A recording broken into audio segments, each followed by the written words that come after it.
Hey everybody, my name is Tom Barnes. This is Stories from the 78, and this is a broad 78 story just because it has roots in Ireland. But today specifically, I'm talking to my friend David Howley of the band We Banjo 3 from Columbus, Ohio. How are you, David? Good. I'm good. How are you doing? I'm doing excellent. It's springtime here in the States, in the Midwest specifically, and you've been on a solo tour, and it has you in Columbus. Is that much different than growing up in Ireland as far as the weather and the whole thing? It's very, very different. I think that it is a funny thing though, because I think growing up in Ireland, you have a fantasy of what America is like. You Yeah, kind of, because you they never kind of tell you have a about. move. Yeah, you have a movie's fantasy of America, Yeah, and what you don't realize is when you see those like snowy, snowy scenes in New York and like Home Alone, you don't realize that there's a temperature involved in snow, and like you see like Chicago in this the winter, and it looks all magical, and then you are in Chicago in the winter and you're like, oh wow, yeah, it's like this a is interesting. slap in the face. Totally. But yeah, And we met. I'm sorry, go ahead. I was to say, we were talking, and you were traveling throughout the states here, but specifically, you were going up to Green Bay, Hmm. Wisconsin, and you mentioned this the first time you've been there. That's not January, so that's another culture It shock, I is. imagine, because It Green Bay is is. lovely, Yeah, more it lovely in the is. summer. Definitely more lovely in the summer. Yeah, but I'm really excited to be here. I love the Midwest. Spent a lot of time here over my, I suppose, adult life. Started touring. I started a band called We Banjo 3 when I was 19, Yeah, with my brother Martin and two other brothers, the Scal brothers, Fergal and Enda. And we ended up just, I don't know, it just kind of blew up. Ended up 7 months or 8 months of the year on the road. I've spent a lot of that in the Midwest. Um, I always get this real tickle in me when I talk to people who are from America, and often I have seen more of America than they have, particularly the Midwest. I feel like I'm an advocate for the Midwest to the East Coasters and West Coasters that have never been there. I can really yeah, tell you what like Mezomanie, Wisconsin is like in the fall. I can really give you an accurate picture of that. yeah, people are shocked when you talk to them, especially people on the coasts of this country. When Yeah, you talk about Lake Michigan and the Great Lakes, Lake Superior, all that up yeah. there, and how it looks up there, because up that way, it's stunningly beautiful when you get really far up into the north woods of Mm, Wisconsin. And when I was reading about your career and the band, your band, that Milwaukee, an Irish festival, Milwaukee is kind of where things took off for you guys here in the States. yeah. So with that band, it was kind of again an incredible experience at 19 to come over and play this like probably one of the biggest Irish festivals in the country, if not the world. Um, and that was kind of an experience that kind of shifted things for me. Like I think I did my first gig when I was 11 years old. Holy cow! Music was kind of this just part of me. Um, and I was very lucky. Like my dad is a big music lover and plays music. And I grew up with a brother who's also an incredible musician, and we've been playing music together all of our lives. So I kind of grew up with all of the necessary love for it, but I think I did grow up where music was not a career. Like it was a hobby really, and doing music as a career was sort of a that was a very long shot. And I think that that experience in Milwaukee particularly changed me because I was 19, maybe 20. I was in mechanical engineering in college. Uh, Wow, a yeah, little I bit know, different than being in a band, huh? super different. And then I had this experience of like, okay, wow, this is where I'm happiest. This is where I feel the most myself. And then through that, I moved to Nashville uh, a couple of years later. I lived in Nashville for 4 or 5 years doing songwriting and playing shows and music both with We Banjo 3 and solo and but I'd never done a solo album and I'd never done a solo tour, mainly because I didn't have the not the time, but I didn't have the energy for it because it was kind of this thing in me that I was like, well, what is it going to be? what do I want it to sound like? And then I got the time off over the pandemic, Hmm. and I was in New Hampshire. I had a small studio there, and I spent some time thinking about the music that I love and that really excites me. And this music started to come up for me that was very easy. It wasn't like a usual songwriting session where it's, writing stuff down and going back and editing it or like working through it. This was like each song kind of came up like a violent eruption of feelings that were Oh, real wow. to me, really, really, really real to me. So I kind of knew that this music was different. I just didn't know where it fit and what it was going to be. Um, and so, yeah, I just continued working over 3 years. Um, and that's where the album for Venus grew out of. That's Uh, incredible. I mean, you don't ever want to stop that creative process, right? When it's no, happening, you just let it go and you let it go for as long as you can, right? Because I feel like I've talked to many bands when they have it, when they talk about what you're talking about, I should say, it's a thing that's like it's beautiful because it's just like this creativity that you don't want. It's like a fountain, it only lasts for a certain time for that particular time period, so you want to make sure you gather all of it. And it's wonderful that you put that into like your first solo experience, that you are have been on tour since this month you've been on tour, and you like kind of, I was reading, you play all the instruments on your own when you're up on stage. That's incredible. That's got to be, I can't do two things at once most of the time, and you're up there on stage doing all that. yeah, it's definitely it's a funny thing to not be running but also be sweating. I There's a bet. lot of there's a lot of mental, but it's great. I love it. So I play the guitar and I have a system on my guitar, so I have a second pickup that picks up my low string that goes through an octaver, and so I play the bass and the guitar together at the same time. And I also play percussion with my feet.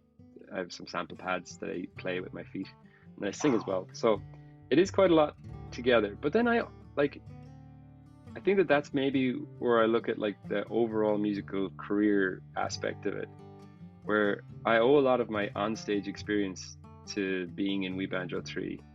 And that band is on a hiatus now, so we're taking some time off the road, and that's given me some space to explore this fully. But like, it, I look at the way I play on stage now, and I really do see that it's just like that's just like 10 full years of actually being on stage and Right. It's like that whole 10,000 hours of playing thing. You couldn't accomplish that totally. without going through all those years of being on the road. And I think that some of the album plays into it too. Like one of the songs of the record is called Surrender, which was a really important song for me, I think, at the time, because it kind of speaks to that nature of that you can't actually control everything. You can't actually make everything the way you specifically think it should look. There's a Right. certain amount of surrender in life. And I think in terms that extends into the music, like I had to surrender myself to this music. And rather than trying to imagine, well, what kind of artist do I want to be and how do I want to sound, I had to let the music actually kind of feel itself out. And I had an amazing stretch of musicians playing on this album from, Alton O'Ryan on the fiddle, Jordan Rose on drums. There's Scott Mulvihill on bass, incredible bass player from Nashville. So I had these incredible musicians, but I had to surrender to the fact that like I didn't have a full vision of what the album would sound like when I started. I had to feel that out as I was going, and I think I treat the gig the same way. That Oh, I am that's not interesting. rigid in the way each song should be played every night. It's kind of like I'm dancing with the music the entire night. Sure. As soon as I try and force something into a certain pattern or decide that I want to do something, that's when the train comes off the rails. So, and I think that maybe that comes from the Irish music background too. Like a lot of Irish music is very much made up as you go along. Like the tunes are set, but Kind of I like like, jazz. yeah. So like in say jazz or bluegrass, it's kind of like the chord progression is set and the melody is improvised. In Irish music, it's kind of the flip. The melody is Hmm. set and the harmonic arrangement behind it is kind of improvised, very haphazardly improvised. And so growing up playing guitar along to Irish music was a great experience of like you can recolor things 500 times and it only gets more interesting. But if you almost trying to recreate the same thing twice is the issue. So there's a surrender in me to this music that I just have to, um, yeah. And I play bouzouki on stage and I play a few other things, and I have to let the music be the center, and I am engaging with the music rather than someone coming to see me individually, I want people to come to see the music, and I just happen to be the person delivering it. I'm the waiter for the music, rather than the waiter and the cook, rather than the dish itself. I like that analogy. That's a great way to look at it, for sure. I imagine though that by the end of the night, you're completely exhausted, just Oh, mentally, totally, yeah. physically. Like, do you have to train to do this on a nightly basis the way you've been doing it, or is it just you're young enough where you can still kind of just Oh do it, God. muscle memory, the whole thing? Yeah, I think that that's another thing. Like I definitely get to the end of the night and I am broken, but I that's a great bet. feeling. And I also feel like Yeah. there's certain things like again I owe it to like years of touring that I stay relatively fit. Like I've eat really like prioritize food and sleep. Those are if you're on tour, those are the two most important things in your day before the gig. Hmm. Um, so I just know that I have to stay fit and I have to stay strong because there's a lot. I think it's the hips and legs particularly that get a bit. They get a bit when you're playing kick standing up for 90 minutes. By the time you get to the end of it, it's definitely your knees are a little shaky. But you know, Yeah, every it's night like is different. running. It's like running a race. But what a great feeling! What an amazing feeling to come off stage feeling like you gave. I think for me, I wouldn't care if there's 100 or there's 10 people in the audience. If there's three people in the audience, I would love for those three people to walk out of the room feeling like the person I just saw gave everything they had tonight. Even if Yeah. everything was like 5%, or if everything was a million percent of what I normally have, I want people to walk out with that feeling because I do like I think yeah, the music industry is tough. Like I know what it is for someone to actually dedicate a night of their week and their money to buy a ticket and to come and see a gig. I know what that is. I know that commitment on a bigger level. And so honestly, when I'm up there, I never feel tired. Yes, I do usually like hit the bed after a gig and feel like I've just been like sort of run over by a train, but up until that point, like I stay in that I can really say that I can stay in that feeling of like I'm really lucky that people are buying tickets and coming to see these shows. Yeah, and this show coming up here on the 23rd at the Old Town School of Folk is just a great place to see music. Yeah. And there is nothing better than when you do something physically or even mentally, right, where you give it your all and you left it all out there, where there's no questions whether or not you did it. Whether, like you said, either if it's for yourself or for Hmm. people to come see you play, that's a great feeling and accomplishment, even though it's exhausting. It's Yeah, it's a feeling that's hard to get, if you don't totally. put yourself in that position. So that's incredible that you do that on a nightly basis on this tour. It's an admirable thing, and look forward to seeing the show. What's the best way for people to buy tickets and to follow what you're doing as you're on the road? All the information is on davidhowleymusic.com or davidhowley.com as well. Uh, all my socials are under David Howley or David Howley Music. And on this tour, actually, I have something special. I printed 100 limited edition vinyl. They're the first pressing of my album. They're Oh, pre-pressed, cool. so they're out before the album's out. I'm only printing 100 of them, and they're all signed, which is really exciting. You can imagine what it feels like to work on something for years. Well, to work on the album for 3 years, but to have this album probably in my head since I was a teenager, and then to Yeah. finally feel that 150 weight vinyl because I went with the heavy vinyl because it's Yeah, you worth went with the the good stuff, not the flimsy yeah. stuff. I went with the heavyweight vinyl. PMP Productions in Nashville, Tennessee. Piper Payne, who masters a lot of the music I work on, who mastered the We Banjo 3 album as well. But Piper's amazing, and she makes the vinyls herself, and They're partially recycled materials. So I printed 100 of those, and that's one of the things I'm most excited about is the fact that, you know, even over the last couple of shows, people have been picking them up and saying, you know, I hope that in 25 years' time, I hope that like I can send you a message and say I have one of these from your first tour. So That's that's really awesome. exciting for me. Yeah, And that's great about a physical piece of music, like a record totally. that you can take with Yeah, you. You probably are like, I don't know if I want to give these away, but I do, but I don't, you know, because it's so much yeah. work. But Well, I didn't print CDs for this tour specifically because I think we are in a kind of a changing area in terms of being musicians. I'm trying my best to ecologically do the least damage as a musician because it's tough. You know, my job involves a lot of travel and there's a lot of printing of things. So I mhm. work with a great printing company for shirts here in the Midwest, actually in Columbus, Ohio. Strange Fields. They do all my merch, and it's all sustainably, ethically sourced, and it's printed in the exact numbers that I need. So I'm not Oh, that's printing great. 5,000 shirts and you know 1,000 of them are just going to sit around. And I think that that's one of the things that I do love that is changing in the music industry is that I want to make things that people want and really have a lot of value.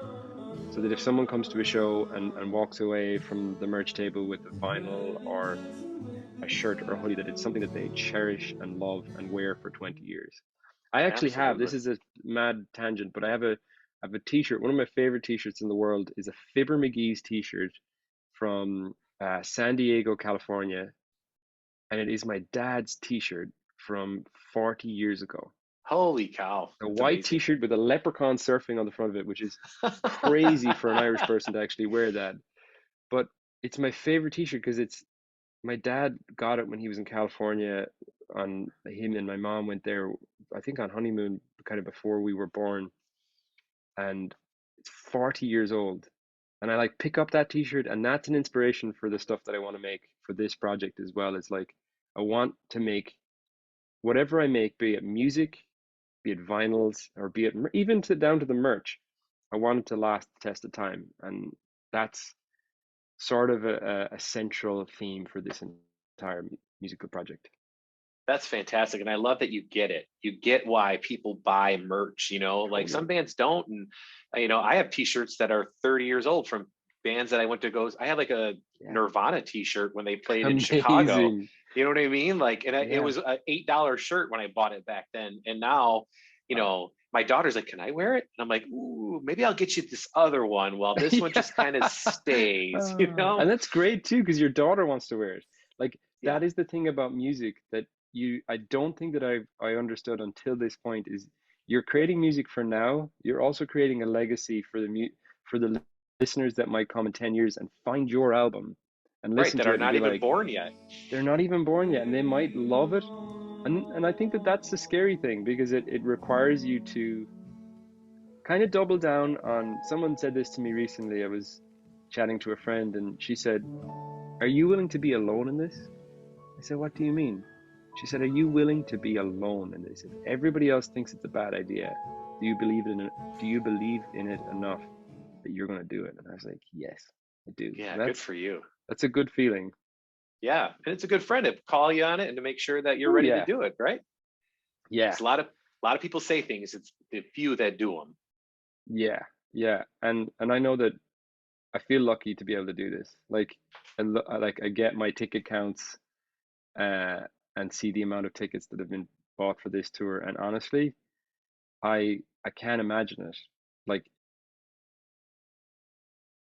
it means the world when people choose to spend their evening with you, when they choose to put your music on. When I go onto my streaming service like the artist app and I see that like, oh, like this many people are listening to your music right now, that is a dream. Like that is the dream. That's what I dreamt about when I was 16 years old. When I was a 12-year-old kid being bullied in school, that's what I was dreaming about was making I was making art. I was writing poetry at like 10 or 11 as the weird kid in the corner. And I dreamed about being able to continue doing this to the point where other people might actually get some value from what I was doing. So as far as That's I'm concerned, I like feel like anything past this is a bonus in my life. yeah, I would say you're winning. Well, Winning at I life, you know, I like you really do just appreciate it, and I have gotten lucky. I was in a great band for 12 years with great people. I've worked with great people, and even being able to chat with you today, it's like I'm like, despite whoever else will listen to this, I'm getting a lot of value from this. I feel energized by this conversation, and I same do here. feel grateful for that. Like there's a beautiful community of artists and creators and artist guardians in this music scene, and I feel very grateful to be part of it. I do too, and I appreciate you taking time to talk with me and just giving me a little bit about who you are as a person and sharing some really uh, intimate stories of growing up and being bullied and sticking to it Yeah, and using art to help you get through things. And now you're by no stretch of the imagination, your work is helping other people in ways that you'll never know, and some that you will by them coming there and telling yeah, you. But just that's the beautiful thing about music and art it in is. general, is you never know how it affects people. And Yeah, I'm only happy to give this you an opportunity to talk to people that I know through what I do. So I appreciate you taking time to talk with me. We'll see you here on the 23rd. Enjoy your time up in Milwaukee and Green Bay before that, and the Midwest tour in general. But yeah. we'll see you here in Chicago. Great. Thank you for talking to me. Absolutely.